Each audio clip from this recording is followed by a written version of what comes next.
Okay, let's talk about pocket hole screws and pocket holes. I've got a Kreg jig machine, which is made for cutting pocket holes.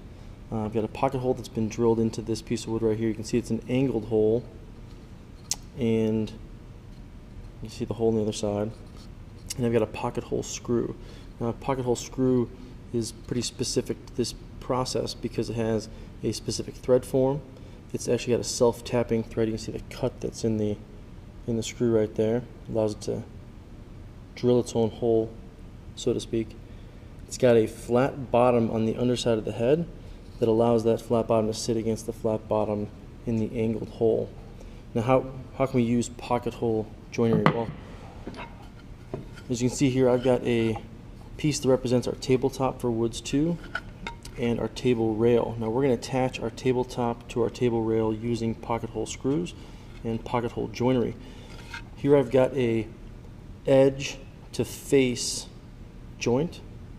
I could just as easily make that a face end to end, or edge to end, or edge to face, or end to face. So pretty versatile when making joinery. On the table in front of me, I have the 4 rails for my table project. You can see I've got them all labeled inside up. Here I've got the 2 shorter ones, and here I've got the 2 longer ones. Because I have such short rails on the 2 ends of my table, I should say, I'm not going to cut a pocket hole for joinery on those pieces. I'm only going to cut pocket holes in the larger pieces. Here I've got a piece, this is about 26 inches. I'm going to put 2 pocket holes. I've labeled them as PH right here and here. Now you can see that I've got the inside facing up, and I've got the top in this direction here. That's going to be important for the orientation of the piece of wood as it goes into the pocket hole drilling machine. Okay, now cutting the pocket holes for the rail pieces. I have the piece laid out again inside here, top right there. That's important for the orientation for the machine. Now, before I make the pocket holes, I want to do 2 things. I want to adjust the clamp. So when I bring this lever down, the clamp is going to clamp first,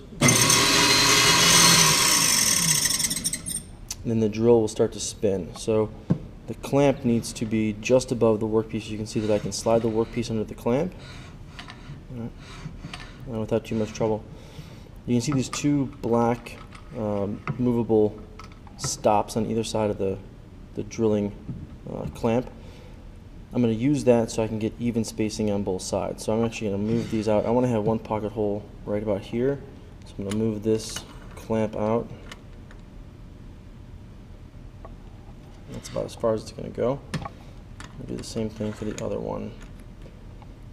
I just want them to be evenly spaced. And I'm going to put this workpiece into the machine with the inside facing down and the top facing towards the fence. Then I'm going to make sure that I am against my stop. You see that the shoulder of my tenon is just up against the stop there. I'm going to bring this down and make that cut.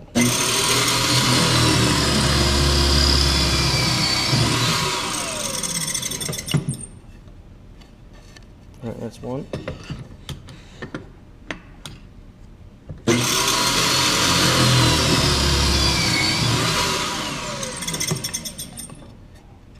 And the second one. There you go. I've got my PH here, pocket hole.